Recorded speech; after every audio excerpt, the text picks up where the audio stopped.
সম্বৰ্ধনা পত্ৰৰ লগতে শৰাই আৰু চেলেং কাপোৰ গামোচা সকলো পৰ্যায়ক্ৰমে প্ৰদান কৰিবৰ কাৰণে মই অনুৰোধ কৰিছোঁ।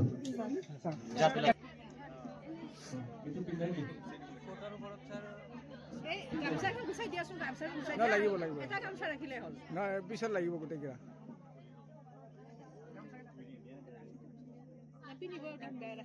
নহয় এবাৰ ল'ব লাগিব। বহুত মানে আহিব পৰা নাই বাহিৰত থাকে যে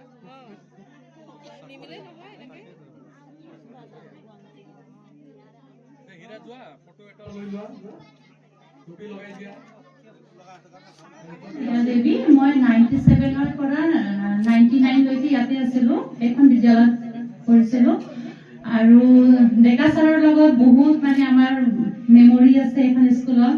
সেইটো কাৰণে ছাৰক অশেষ ধন্যবাদ আজি আমাক ইয়াত এইটো প্ৰগ্ৰাম কৰি নিমন্ত্ৰণ কৰাৰ কাৰণে।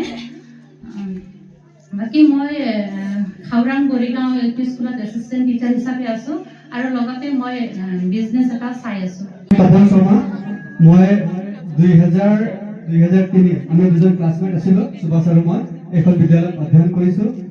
ডেকা ছাৰৰ প্ৰাক্তন ছাত্ৰ, বহুত স্মৃতি আছে। পৰৱৰ্তী সময়ত কম। মই বৰ্তমান কোকৰাঝাৰত থাকোঁ, শিক্ষকতাৰ লগত জড়িত। মই এইখন বিদ্যালয়ৰ প্ৰাক্তন ছাত্ৰ আৰু এতিয়া বৰ্তমান মই এটা এগ্ৰিকালচাৰ কোম্পানীত কাম কৰি আছোঁ। ধন্যবাদ। মই গুৱাহাটীত নিজৰ IT কোম্পানী এখন চলাই আছোঁ আৰু মই থেংক ইউ। নমস্কাৰ, মোৰ নাম বিকাশ গৌতম। মই এই বিদ্যালয়খনৰ প্ৰাক্তন ছাত্ৰ এজন। মই বৰ বিশেষ একো নকৰোঁ, ব্যৱসায়ৰ লগত জড়িত আছোঁ, ক্ষুদ্ৰ ব্যৱসায়ৰ লগত। ধন্যবাদ। প্ৰথমতে সকলো শিক্ষক গুৰুসকলক নমস্কাৰ জনাইছোঁ। মই এতিয়া নিজৰে নৃত্যাংগনা আছে, এতিয়া নৃত্য শিকাই আছোঁ। ধন্যবাদ। সকলো শিক্ষাগুৰুসকলক মোৰ নমস্কাৰ। মই সুনিতা চেত্ৰী হয় নাম। মই বৰ্তমান ইউৰেকা ইংলিছ স্কুলত টিচিং কৰি আছোঁ আৰু